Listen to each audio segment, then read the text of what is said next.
Hello, Abraham. I've heard you say on several tapes, we don't live in an assertive world. We can bring everything to us by our thoughts. There is no assertion. How can I balance wanting to draw everything into my life without having to go into the doing or the being of whatever it is I do? I want to go create $1 million, but I don't want to go to work for it. Well, your statement is really telling and really important, because what you're saying is, I want $1 million, and I believe that there are ways to get $1 million that I don't want to do. So what you're doing is saying, I want this, but I don't want this. And that's not a very powerful state of being, because you're setting contradiction up right away. So you soften that by saying, I want $1 million, and I want to find a way that is compatible with me to receive it. Okay. Now there's less resistance in that. You say, I want $1 million, and I know that there are a lot of people who have $1 million who got it in a way that would not be uncomfortable to me. But when you say, I want $1 million, but there's no one I'm going to inherit it from, or I want $1 million, but nobody that I know is going to die and leave it to me. In other words, you've got to stop the contradiction. When you talk about what you want and why you want it, there's usually less resistance within you than when you talk about what you want and how you're going to get it. Because when you pose questions that you don't have answers for, like how, where, when, who, then it sets up a contradiction vibration within you that slows everything down. Okay.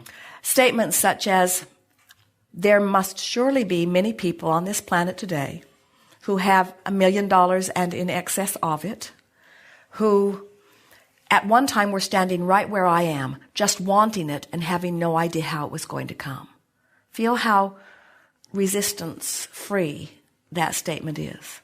Words like faith and trust are so annoying on some levels, but we want to explain to you the value of them, because even though you don't know how or where or when or who, if you know what, and you've talked about why you want it, and you've practiced the thought of it until it's starting to feel very familiar to you, what begins to happen is things that couldn't happen to you now begin happening, and ideas that wouldn't even occur to you now begin to occur to you, and rendezvous with people that you don't have access to now begin to happen. And when your million and many more come to you, you will wonder where it always was.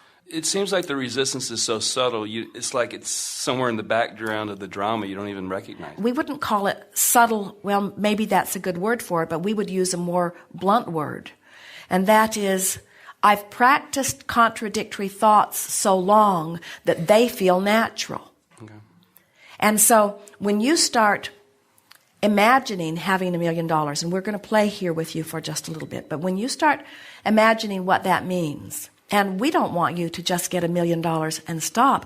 You're going to want $1 million always at your disposal. You're going to want to spend that and have another on its heels, because we promise you, once you get used to millions of dollars moving through your experience, $1 million won't last you very long.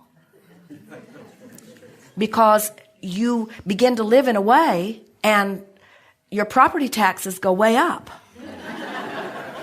You see. So what is it that we are wanting you to trust in? The fact that you can be or do or have anything. How is it that we want you to approach it? Slowly and gently. We want you to be happy with where you are. You have to make peace with where you are. So you can't say, oh, my life is miserable and I have to do all of these things I don't want to do. And boy, if I had $1 million, then I wouldn't do any of these things. Because can you feel how jumbled the energy is? What you're saying is, universe, I'm miserable and unhappy where I stand. Please give me something that will make it better. And the universe says, sorry, we can only give you more things that will make you miserable, because that's the vibe you're offering.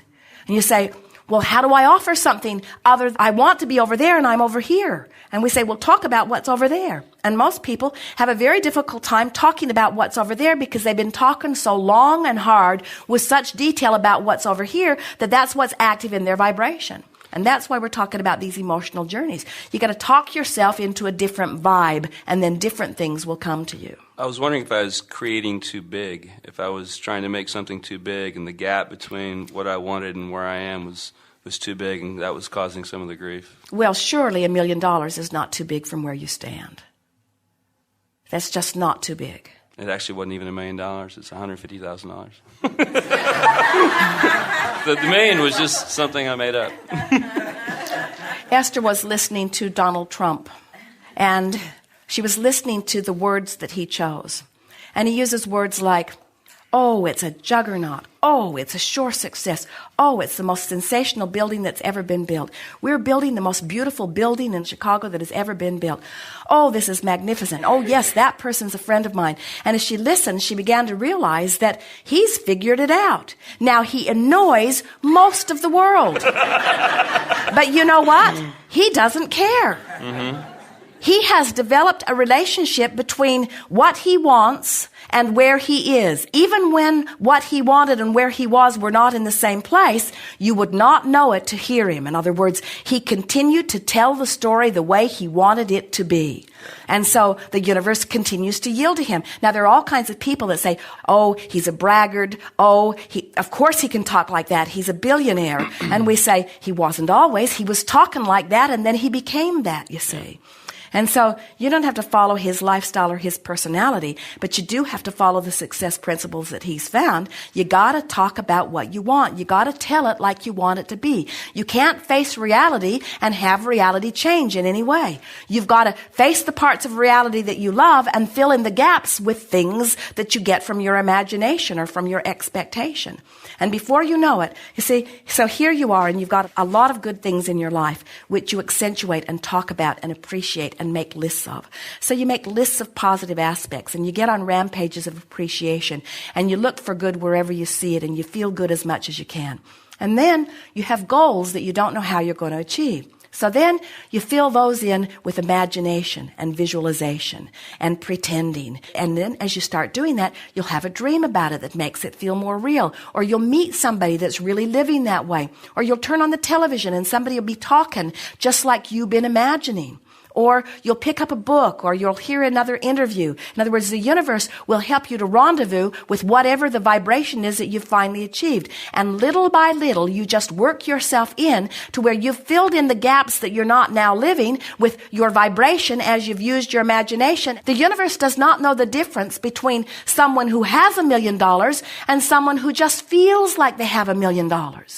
And when you feel like you have it, your vibration is such that law of attraction must line you up with things like that. And that's true whether you're talking about relationships, whether you're talking about building of empires, whether you're talking about attracting people to help you in your business. It doesn't matter what it is. You've got to find the vibration of it, and you've got to practice the vibration of it until the vibration of your desire supersedes the vibration of doubt.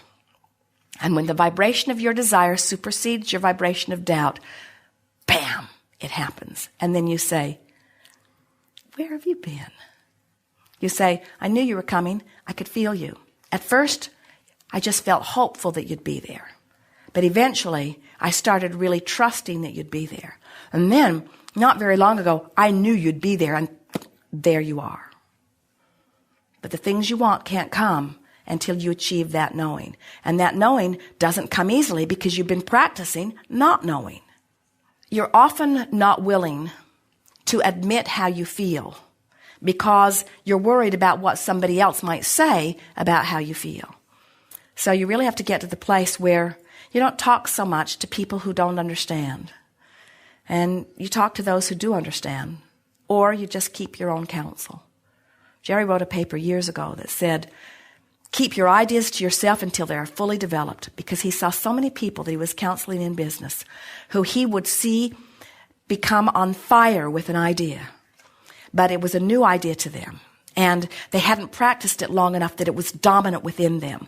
It was tentative within them. And he knew that it could go either way, and then they'd go home and they'd talk to somebody about their new idea before it was really shored up within them.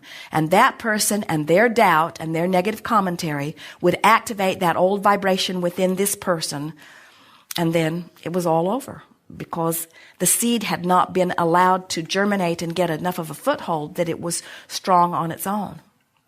There's no reason for you to experience anything less than what you want.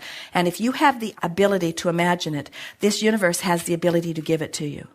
Knowing it, knowing that you want it, asking for it, is step 1 and step 2, because you've asked and the universe is given. Now you just have to get out of the way. One more thing we want to say to you. We think that when you say you want it but you don't want to work for it, we think that's where your cross purpose is, because you don't like doing the things that you think you're going to have to do in order to get it, but you don't believe you can get it otherwise. So that's where the contradiction is. So what you're literally saying to the universe is, do this impossible thing. So what you have to do is find some way of making it not feel impossible. So do a little research. Notice how many people find that. Notice how many different ways there are for money to come. In other words, give yourself some reason to believe that it is possible for you to receive. Okay. Thank you very much. Yes, indeed.